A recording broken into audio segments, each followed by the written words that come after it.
Hey everyone, and welcome back to my channel. Today I think is the 17th of February and it is time to start the second reading vlog of the month.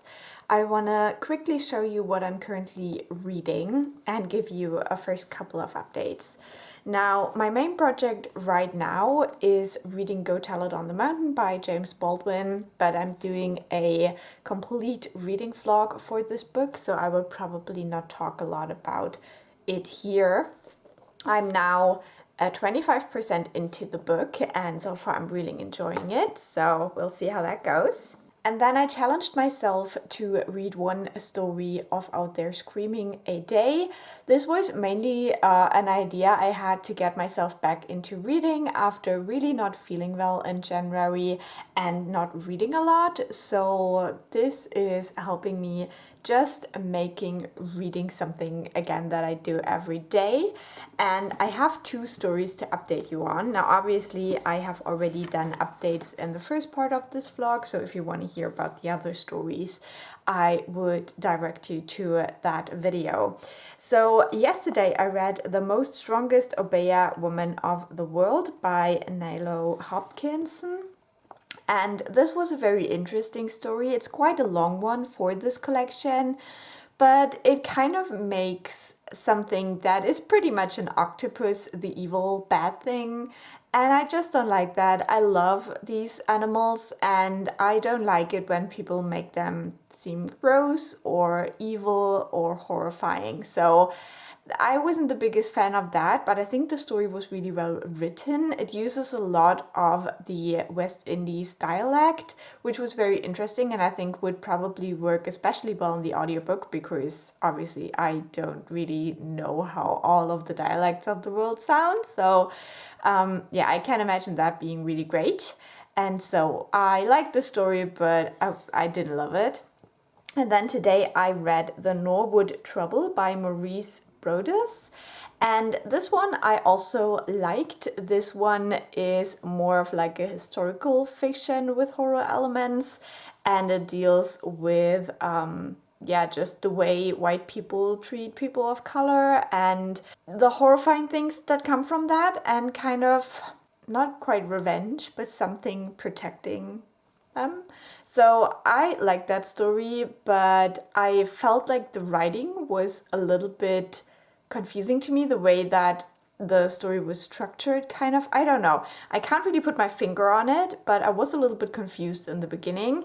And honestly, I fell asleep in the middle of it, which wasn't the story's fault. It was just me. So that little reading project is still going well, and I will continue reading a story a day for the rest of the book. And then for my audiobook, I'm listening to The Undertakers, which is book 2 in this series, where we're following two main characters, Hetty and her husband Benji, and they're kind of private detectives, so they're solving cases that involve people of color. This is a historical fantasy where we're looking at the time after slavery was abolished in the US, but then sometimes we get kind of flashbacks because these two characters were conductors for the Underground Railroad, so they helped slaves escape, and so we're right around that time frame. And this also has magic. It has celestial magic that is based on astronomy, so the constellations are used for spells and such. This is a very soft-made magic system. It's not really explained so well, and that's one of the things that I wished this second book would do a little bit more. I'm around 40% into that one, and I will let you know what I think going forward. But yeah, so far it is pretty much the same as the first book, the way that the story is structured, how the characters are and such. So it's not like my favorite series, but I think that the author is very creative. I just have a little bit of a struggle with the way that the story is told. Like, I like the story, I like the characters, but the way it is told with how we jump through time and such, it's just, it feels like it's trying to do too much. at times, so that's a little bit sad. But I am liking it, and I'll update you when something interesting happens.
So today is the 20th of February, and yesterday I finished reading Go Tell It on the Mountain by James Baldwin, and I really enjoyed this book. I think it was a great read. I will talk in depth about this in its own little reading vlog, so make sure you go and check that out. But I wanted to quickly mention that I finished it and I gave it 4.5 stars. Really liked it. Now, the next book I want to pick up is also a shorter one because I think they're working a little bit better for me right now. And so I'm starting Gingerbread by Helen Oyeyemi. Last fall I have read White is for Witching and I liked it. It is a very weird writing style, but I definitely wanted to try more by the author, so I was very happy that I got this in our little Secret Santa from Chadia. So yeah, I'm excited to start this one. I hope I will start it tonight, but we'll see. Sometimes I get distracted. But this is next on my reading plans. And then for my audiobook, The Undertakers, I'm a little bit more than halfway through. My opinion hasn't really changed. I'm just following along and I'm enjoying it, and I'm glad that Barney Turpin is the narrator of the audiobook because I just love her voice. So it's going okay, and we'll see where it goes. And yeah, I'll update you when something more interesting happens with my reading.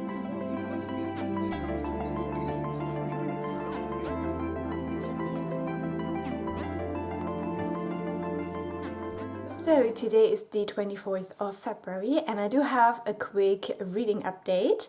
Yesterday I finished reading The Undertakers by Nicole and I enjoyed it. I gave it 3.5 stars. I think that this book was exactly as I expected. The real reason I listened to is, one is because I'm a completionist, so when I had read the first book I really wanted to check out the second book as well, and then also because Barney Turpin is narrating it and she's my favorite audiobook narrator, so that's basically why I picked this book up. And as with the first book, I think that this is one where I just kind of followed along, not asking too many questions. The magic system is always a little bit convenient and not very well explained, so if you like very hard magic systems, this is definitely not for you. The mystery was interesting, but as I said in previous updates, it just jumps around in the narrative and there is many connections to the past and to people in the past, and so there's a lot of like names involved and stuff, so I didn't try to guess along, I just went with it and just, you know, waited for the solution, and that was fine with me. I think if you like magical mysteries, this might be one you want to check out, but I have one book on my wishlist that sounds very similar, but I've heard like more praise for it, and that is Monsters We Defy.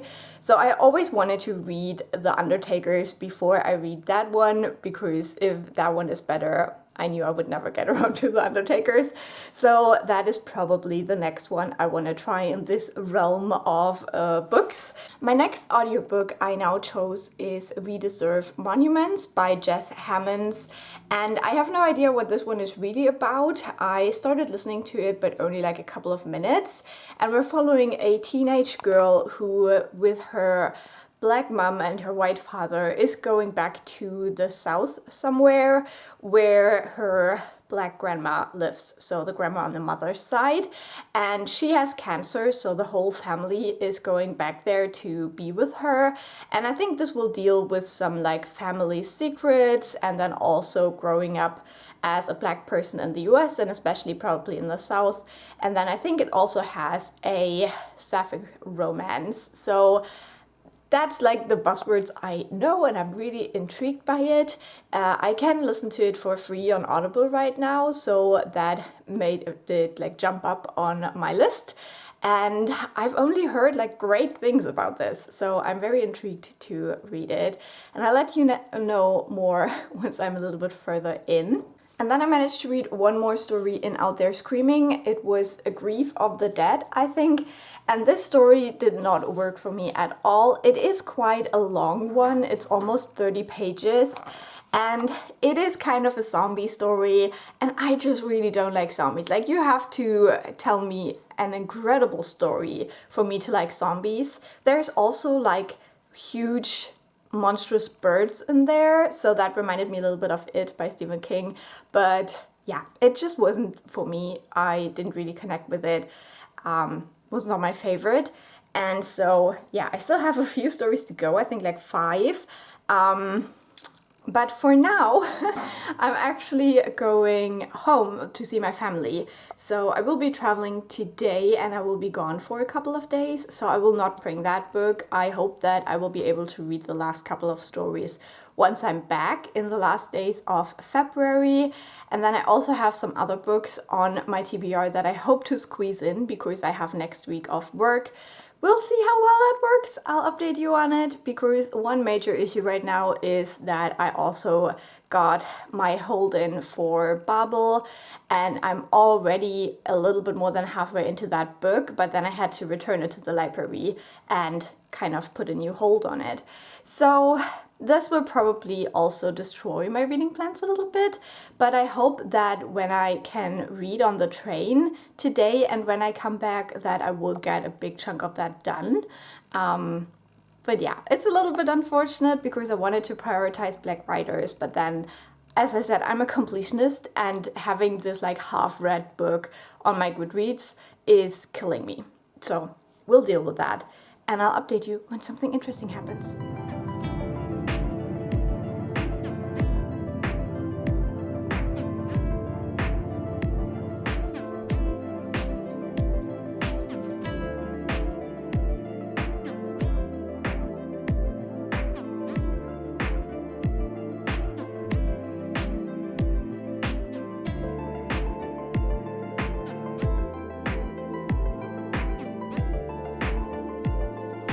So today's the 25th of February. I arrived at my parents' place. They do have like a rental place in their house, so that's where I'm currently staying. My parents are on holiday, which is really sad that we missed each other, but it just happened. And so yesterday I spent a lovely day with my best friend. We went out to this like random place where they have this like all you can eat thing, but you can order stuff on a tablet and you have like always 10 minutes and then you can order more, and it's just like really small little plates with like all kinds of Asian food, and it was so much. We ate so much. It was fun. It was also good food, but we ate so much. So yeah, and then on the train yesterday, that's why I'm updating you, I read a little bit more of Babel by R F Kuang. My little calculations thing says I'm about 70% into the book now, but I think it is further because in the ebook you have all the footnotes at the end. So around the 3/4 mark somewhere. And a lot of people have said to me that the second half is better and gets more interesting. And I'm just like, when? But when though? I don't know. It's not clicking. I don't know. I think R F Kuang and fantasy and me it's just not a match, and that's very unfortunate, but I just find myself not really caring. And I think if this story was told from a different perspective, or from like multiple perspectives, maybe I would care more, because I also think that the character we're following is the most boring one, because we have this group of 4 friends, and honestly, his friends seem so much more interesting than him, but we don't get enough of like the inner monologues of the friends to really get them, I guess. So one thing that has been bothering me in the last bit that I've read is that it kind of goes very strongly onto one of the friends, Letty, who is a white girl. And so she is the odd one out in the group. She's the only one that is white. And the last like little bits tried to portray like white women's role in racial debates, and also stuff like white tears, which I think are always very important themes. But I just didn't love how it was done with Letty, because we don't really see a lot of the girls, because we are following the guys all the time. And so a lot of the things that are then used kind of against Letty to kind of show her all the things she's been missing because she is white, a lot of that are things we never saw ourselves. So as a reader, you feel just as stupid because you never got to see these things either. And I just felt like if we had the perspective of the girls as well, then maybe we would have seen those moments when they happened and could have seen how Letty doesn't understand them, doesn't register them, and that way when it is brought back and they tell her, remember when that happened, and she's like, no, I never knew that happened, like that would make more sense. But because we also never saw it, it's just like, well, okay, I guess Letty is just a dumb bitch. I don't know. I just didn't love that. I think if we had all the perspectives, or at least more perspectives in the friend group, I would care more. And I just don't care about our main character. Like, he's going through the things and I just don't care. We'll see. I definitely want to finish this book just because completionist, stupid, I should DNF it, I know that. But then again, I do have another long train ride tomorrow where hopefully I will get another big chunk of that done. I'm not quite sure how many ebook pages I have left. I think it is less than 100 or like around 100. And yesterday I read around 75. So I should be able to get most of that read when I go home, if the trains are okay. That's still, fingers crossed. So that's my update. Now I'm gonna head out to see my grandma, and I don't know if I will take pictures or film anything. It's really nice weather, so I hope we go outside a little bit, and more reading will happen tomorrow. Also, I don't have internet here, and so that's a bit odd because probably they turned off the internet downstairs because they went on vacation and they didn't think that it would also turn off up here when I stay here. And it's only 2 days, it's not too bad. But I really am addicted to internet access, so it's a bit strange. So maybe I will even read some more tonight.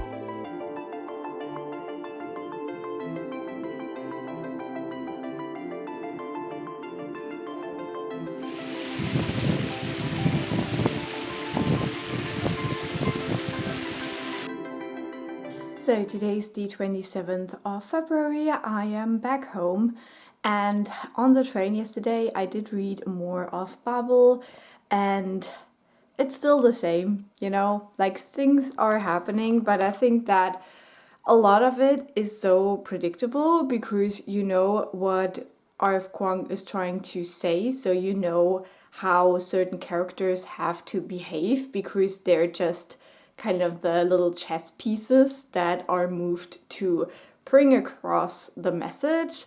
So yeah, I just don't groove with this book, unfortunately. I really thought I would at least like it, like I did the Poppy War, but it's not even that. I'm pretty much bored, and I don't care about the characters, so I don't care what happens to them, and I find it very predictable. So I still want to finish it in the next few days, and then that's finally ticked off my list.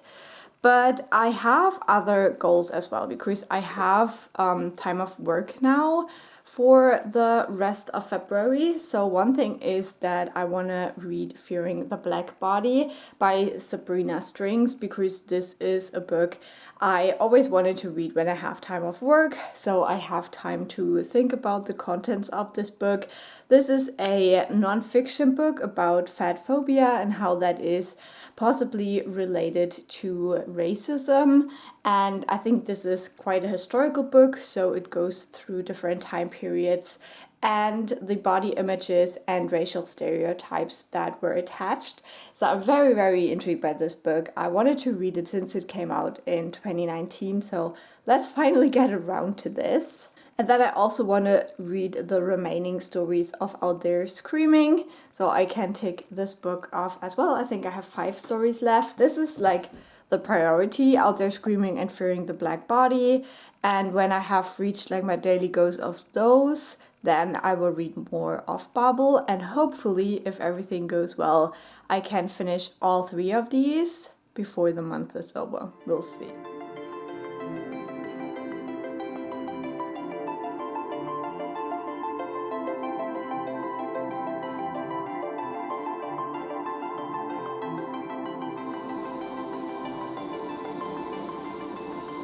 So I don't remember the date. I think today is the 28th of February, and I have updates.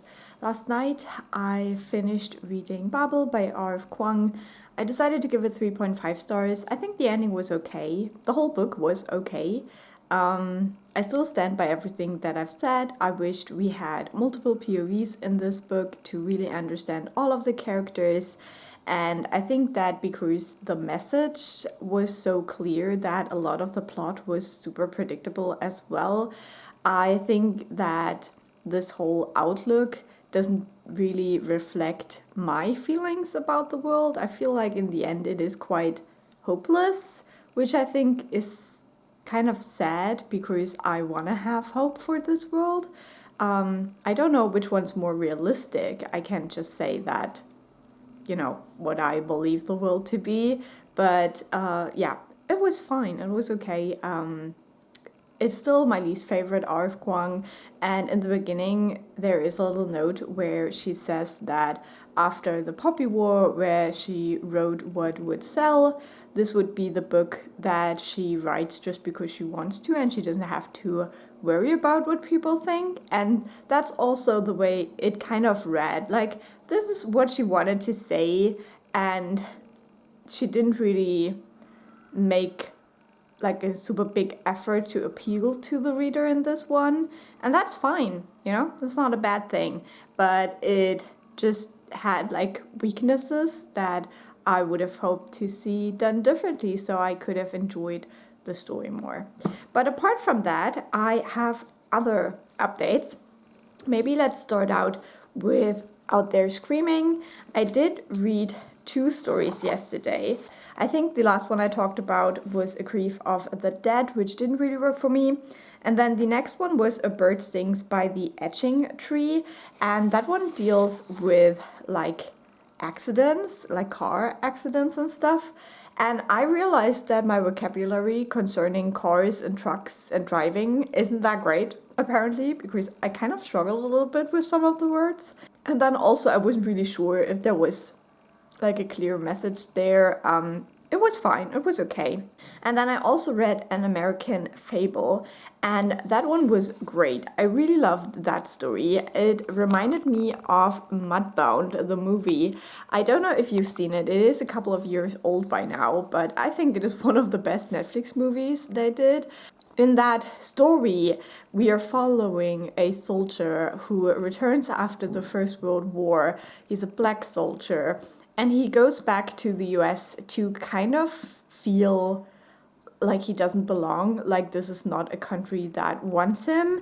And after all of these experiences of the war, all the horrible things he has seen, and then also the way that the French people treated the black soldiers, he just doesn't really fit in anymore. And he is trying to take a train to leave the south for the north to at least have more safety. And then something happens and it gets like a magical twist. And I love that perspective. I had never really considered how these soldiers felt going back to the US, and watching Mudbound and then also reading a story like this, it is so horrific how these people were treated by white Americans. It's always horrific how white Americans treated black people, but that is just a particular part that I hadn't previously thought about. So yeah, I love that story. I love that it focused in on this particular experience because it is so horrifying. And then finally, I started reading Fearing the Black Body yesterday. I read the first 2 chapters, which is part 1. And in this, we are focusing in on the 16th and 17th century. And that is the kind of era of history where we already have a lot of slave trade, but the concept of races does not exist in the way that we know today. So this was a very interesting look at bodies, black bodies, and culture, art, literature. The first chapter focused very much on art, like paintings and other art like that, and the way that black people were depicted. It focuses in on this discussion of the time, whether there is this like one beauty or whether beauty lies in the difference, which I know nothing about art, so that was very fascinating to me. And it actually starts out with the European artists. So even though I thought this book was like so very focused on the US, I found it very interesting to read so much about Europe at the time, because there's a lot we're not taught in school. So getting this like historical perspective on colonialism, on slave trade, on these different like city-states and countries and the power that they had and who supported what and who gained from what, and all of that is very fascinating to me. And then we get this like added bonus of it focusing on bodies, on beauty. And in the second chapter, which is then the 17th century, we focus a little bit more on also England and literature.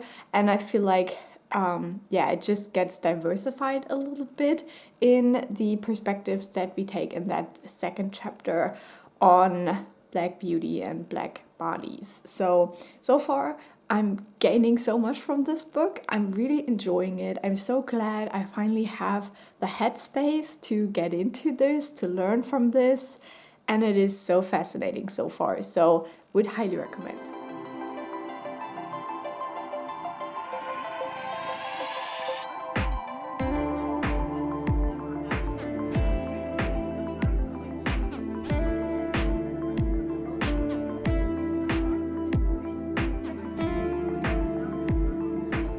So today's the 29th of February, the little extra day we got this year, and I have reading updates. I did read more in Fearing the Black Body. I did not quite reach my goal yesterday, but now I am done with part 2. So I read 4 more chapters and it's really so fascinating, this book. I am so impressed.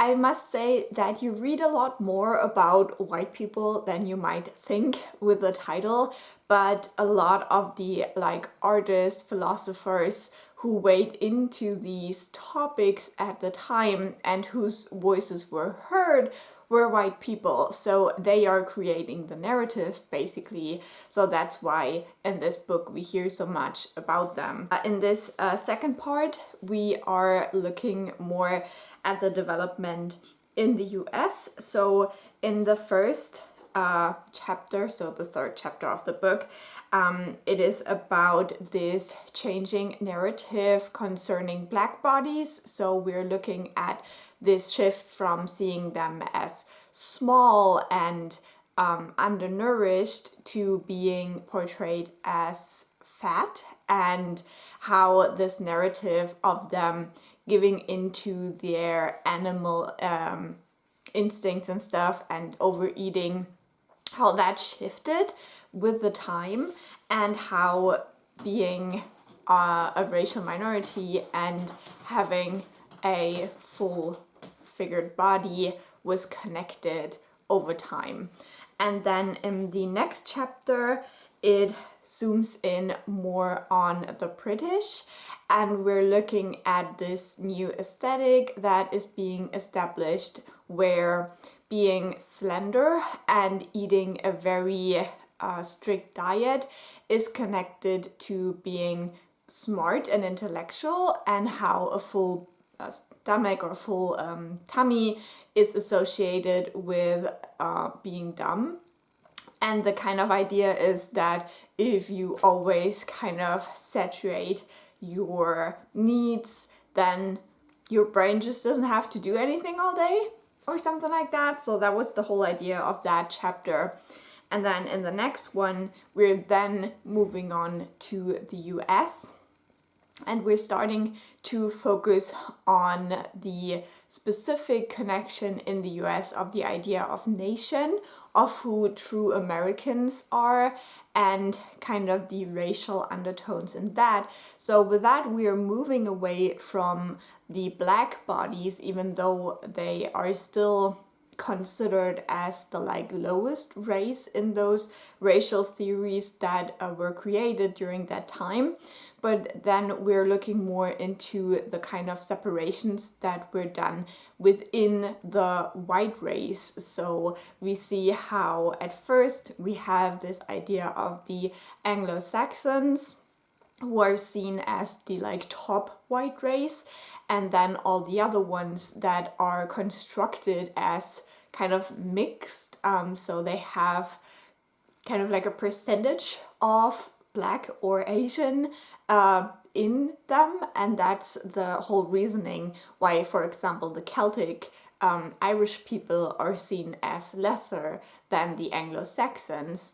And then in the sixth chapter, that changes again when we're looking at new ideas about this Aryan race, which obviously is something that immediately makes me think of German history, but was something that was very widespread in the Western world. So this idea of an Aryan or Nordic race that is at the top of all of the races and is the best white race, basically. That was not a German thing. That was something that also in the US was a narrative that was pushed.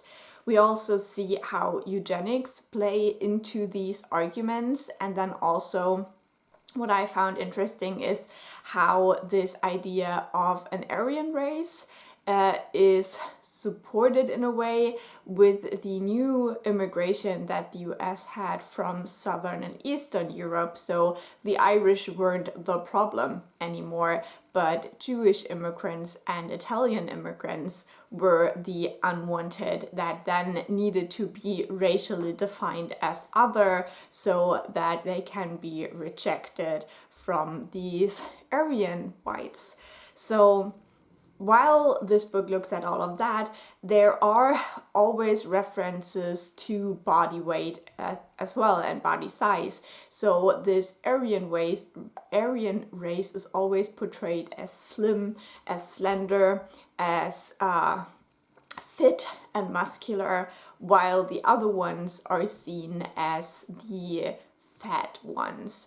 And it's just so interesting to get this look, to get this historical narrative, to really see how it changes over time and which socio-political things play into it, because obviously these constructions, these social constructions, are there to serve the elite, And yeah, it's just really fascinating. I would highly recommend this book. I'm learning so much and I'm having a great time reading this, even though, as I said, you're reading a lot about these horrible things that all of these white people said and wrote.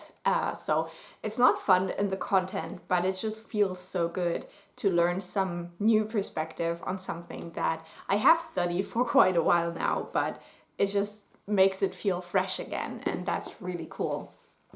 And then I read another story in Out There Screaming yesterday, so I have 2 stories left for today, which I will definitely read. The one that I've read was Your Happy Place, and that one is kind of a mix of Matrix and Get Out, and I really enjoyed it. I really liked this idea. It was so good. So yeah, that one was another winner, and now I have 2 stories left. So my plan for today is to finish these books, and if I do, I will let you know in the final clip tomorrow. So we're trying something new. Let's see how it goes. So she can't fit with her head, so she has to use the pawsies. I think I need something to weigh it down. Oop. Try again, baby. You can do it. Not my hand, please. Come on, you can do it. She doesn't have the right idea. Okay, now we go. Yes, here we go. Good job, baby.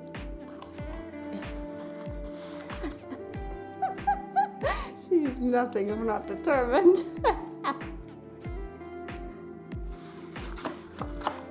Good job. You can do it. You can do it. Good job, baby. Good job. So today is the 1st of March, and that means it is time to end the vlog. I did finish both of my books last night, so that was very good. I had 2 stories left in Out There Screaming when we last talked. We had the story by Peele Clark, which unsurprisingly was really good. I really liked it.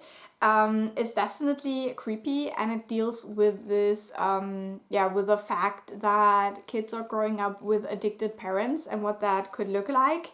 And then we have the origin story, and that one is more written like a play. And I must say, I felt very dumb reading it. Like I'm not very smart when it comes to stuff like that. We're following 4 white boys who have a conversation about race and how they feel that they will become obsolete as white men. It was interesting, but I don't think I really understood everything it said, just because I'm not that smart. But it was still good.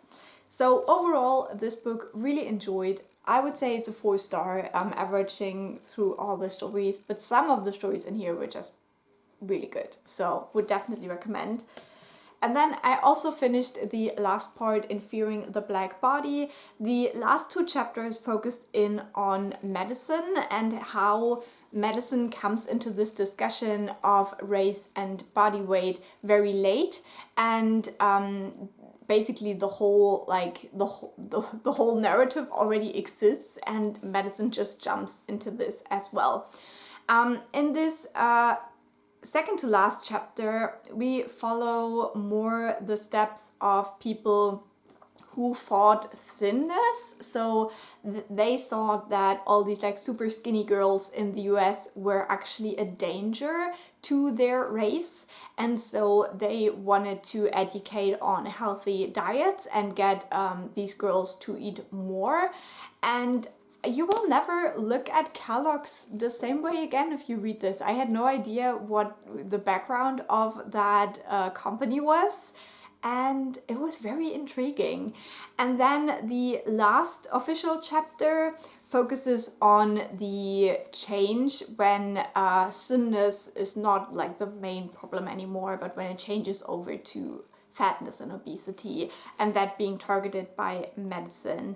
And it was also really interesting, but then we got into the discussions that I'm familiar with, because that's basically what I've studied. So yeah, it was quite interesting. And then we have the epilogue again, which takes us into current time, basically. So overall, this was my first 5-star read of the year and I loved it, and I'm so glad I read it. I read it at the right time for me personally. I really needed this book.